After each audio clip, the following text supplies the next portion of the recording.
Mobsters. It's one of the few times a couple times a week I get together with our manager Clyde and we do radio. So I'm hopping in the van, off I go. Just got to my manager's house here in Surrey, BC. I'll bring you in and we'll see.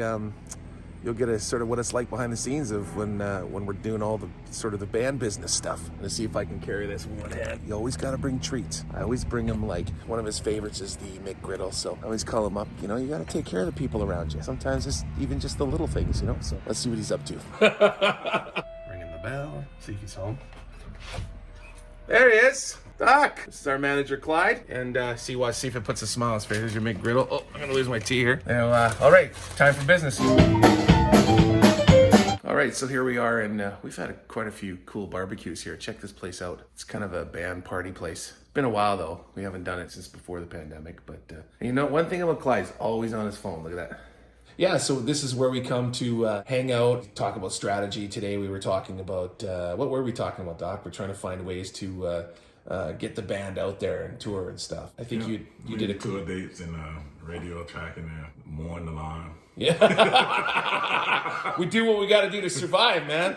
But I think you were on the phone, correct me if I'm wrong, you were on the phone with band leader for Van Halen tribute. What was that all about? Dave Groves, yeah. Trying to see if we can connect some tour dates and coming up maybe possibly in the fall or September, October. Yeah, like we're trying to find ways to...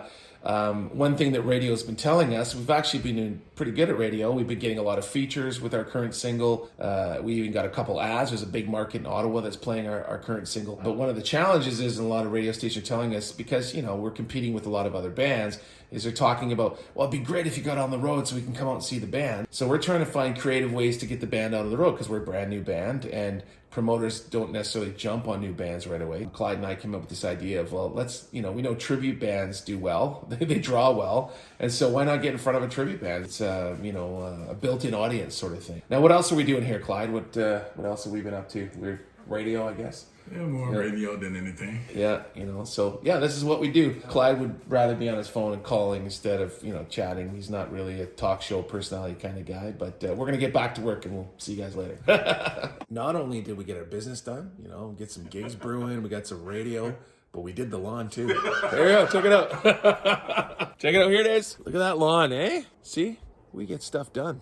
All right, thanks for coming along on this trip.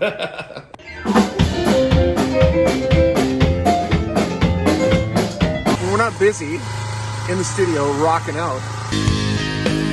Carl's actually landscaping. He's a landscaper. Check that out. So here we are. I'm not much of a landscaper, but I hang out with him and kind of pick up stuff or whatever. The Mafia does haircuts too, eh? But, there we go. A Mafia haircut. Right there. Oh, what a beautiful day. Just sunny. I'm hanging out here in my sanctuary on my deck, where it's the other place I hang out besides my van. Something special happened today. Got my new Triumph t-shirt. Check it out. Oh yeah, I'm a huge Triumph fan. They were a big part of my musical influence. When I was about 14 or 15, I used to work at this grocery store, and we do the night shift sometimes. They'd put me on the night shift with the older guys, and we'd be stocking shelves, and they'd let us crank a show called Rockline that used to be on a radio show, and they'd interview big stars around the world, and of course Triumph was on. I'll never forget that episode. I remember just falling in love with the band and just thinking how cool they were, and the fact that they were Canadian, but they were an international American success, and just thought, oh, a few short years later, I'm going to music school, and it turns out Rick Emmett, the singer-guitar player, he went to that school as well. We're a few classes into the first semester, and guess who shows up to play in class? Rick Emmett, 25 feet away. There's the guy that I adored for the last 4 or 5 years, so that was a surreal experience. Not only that, everybody in the class got a half an hour private lesson with him. I'm just standing there, whoa, I'm like, no, I'm 4 feet away from him, and I'm asking him all kinds of cool questions, so that was really neat. Basically, I think you can hear a lot of Triumph on the new Trigger Mafia album, especially the Brotherhood song. I have to say, I'm paying homage to Rick Emmett and Triumph and his influence. He's been a big influence on me in my life. And getting to hang out with him and talking with him, it made it more possible. It made it tangible that I could go out and do that. He really encouraged it, and so it was really cool. So anyways, I'm gonna go and start my day, maybe hang out here on the deck a little more, then take off and start my day. But yeah, that's my Triumph story. Rock on.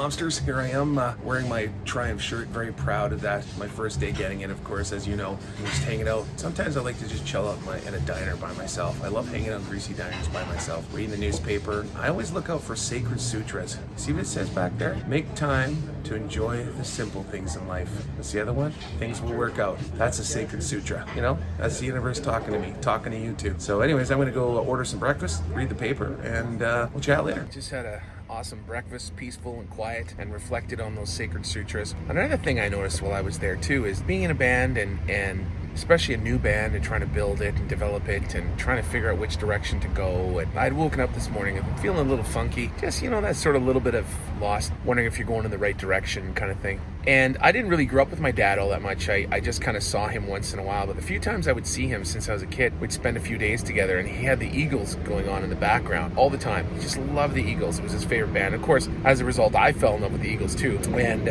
became one of my favorite bands. And so I was sitting there kind of having this greasy breakfast by myself, contemplating, am I doing the right things? And then I realized in the background, the whole time I was there, all Eagles songs. And I felt, in a way, that was like my dad going, keep going, man, keep going. That's what that sacred sutra meant to me. It's like, and I started thinking about all those times where I dream about being in a band, being 8, 9, 10 years old, listening to the Eagles, those fun times I had with my dad, those few fun times. They were far and few between, but they were cool. You gotta listen. You gotta keep an ear open. I look at songwriting that way too. I think songs already exist. They're out there. I've heard Keith Richards talk about this.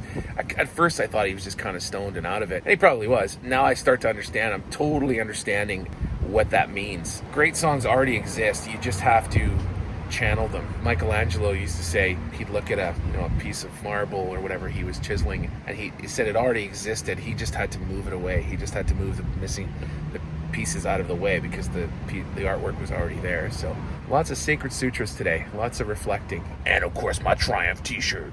Rock on. Okay, now I gotta rock. Got my Triumph t-shirt on. I'm out running errands, had my greasy breakfast, feeling good. You know, I'm full-time on the band. I full-time manage the band while the other guys work day jobs and stuff. I'm running around doing a lot of stuff. I go to my manager's house to do radio tracking and book gigs. I'm songwriting at nighttime on my walks, but I run around and pick up hats and t-shirts, any other errand that's possible, you know. It's a full-time gig, man. It's a full-time job, you know, if you want to take it seriously. So I'm just about to arrive at the First Choice Embroidery. She embroidered the brand new work shirts that we did. She embroidered my vest in all the videos, the leather vest, she did that patch. It's really awesome. Now I'm going to go pick up some prototype hats that we're going to look at. If they're cool, everyone likes them, we're going to start selling those. So I think right now we're going to be selling, if all goes well, we're going to sell 3 items. We're going to sell work shirts, hats, and t-shirts. So yeah, that's what we're up to. So here we go. Let's go. We're going to head over to the embroidery place and go say hi to Angie. All right, here we are at First Choice Embroidery. This is Angie. Check this out. Trigger Mafia hat. Isn't that cool? So I just went to First Choice Embroidery. I'm really stoked. Check this out. Trigger Mafia hat. Isn't that cool, eh? One size fits all. Yeah, we're really excited about these ones. So, okay, off to the next errand. Here I am. It's the middle of the day now. New Triumph t-shirt day. I'm back on my deck. I'm having my little midday snack, strawberries and yogurt, watching my girlish figure. I like to break up my day. My routine is I get up early, get stuff done, and then in the middle of the day, especially on a rehearsal night or studio night, I break up, I go have a nap because I want to be fresh for the rehearsal and because it's an important one. We're tweaking in the songs. We're going to the studio next week. And so, yeah, just chilling here, thinking about the lyrics, thinking about the arrangements, thinking about my nap. Forward to that. I call it the Churchill nap. Look it up. You'll see why. It's explained. Winston Churchill used to nap every day. He said it helped his creativity. It helped him become more productive. And I tend to agree. I think he's right. So, all right. I'll see you at rehearsal. Hey, mobsters. Right on. Just got to rehearsal finally. Still got the Triumph t-shirt going. Feeling the mojo. And let's see, what do we got over here? We got, oh, look at that. It's my brothers from Trigger Mafia. Oh, what are you wearing there, Carl? What is that? It's the new Trigger Mafia work shirt. Man, that shirt looks studly on you, man. That work shirt. Yeah, thanks. What does it say on the front? Look at that. He's one of the bosses. The boss of stories. That's it, yeah. Did you check out my new Triumph shirt, guys? Look what I got today. New Triumph shirt. Don't be jealous. Hold on. All right. I say we go in and rock, gents. Let's do this. Okay, I let the guys go in first. Oh, yeah. Yeah, there it is. There are the bosses.